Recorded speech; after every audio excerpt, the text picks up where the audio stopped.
পুলিশের সাবেক অতিরিক্ত মহাপরিদর্শক শামসুদ্দোহা খন্দকার বিআইডব্লিউটি এর চেয়ারম্যানের দায়িত্ব পান 2011 সালের 11 অক্টোবর। দায়িত্ব পালনের সময় তার বিরুদ্ধে সীমাহীন অনিয়ম, দুর্নীতি ও স্বেচ্ছাচারিতার অভিযোগ ওঠে।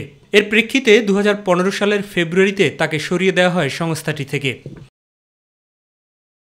শামসুদ্দোহা খন্দকারের বিরুদ্ধে 8,44,10,000 টাকার অবৈধ সম্পদ অর্জনের অভিযোগে 2019 সালের 21 জানুয়ারি মামলা করে দুদক।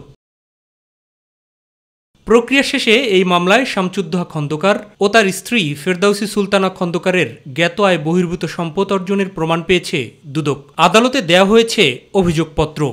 ডক্টর মোহাম্মদ শামসুদ্দোহা খন্দকারের বিরুদ্ধে 8,44,00,000 টাকার সম্পদ গোপন সহ 2,87,00,000 টাকার জ্ঞাত আয় বহির্ভূত সম্পদ অর্জন এবং বিভিন্ন ব্যাংকে সন্দেহজনক অস্বাভাবিক ব্যাংকিং লেনদেনের প্রমাণ পাওয়া যাওয়ায় কমিশন কর্তৃক চার্জশিট দাখিলের অনুমোদন দেওয়া হয়েছে।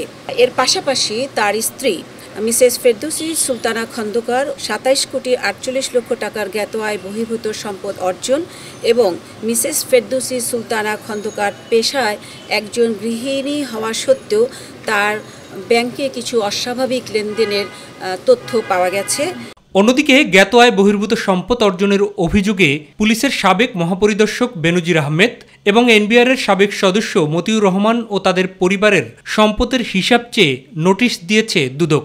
তাদের এই সম্পদ বিবরণী দাখিলের জন্য একটি নোটিশ ইতোমধ্যে জারি করা হয়েছে।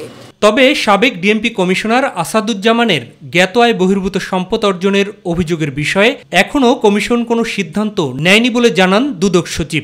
জনাব আসাদুজ্জামান মিয়ার বিষয়ে এখন পর্যন্ত আমাদের কোনো সিদ্ধান্ত গৃহীত হয়নি।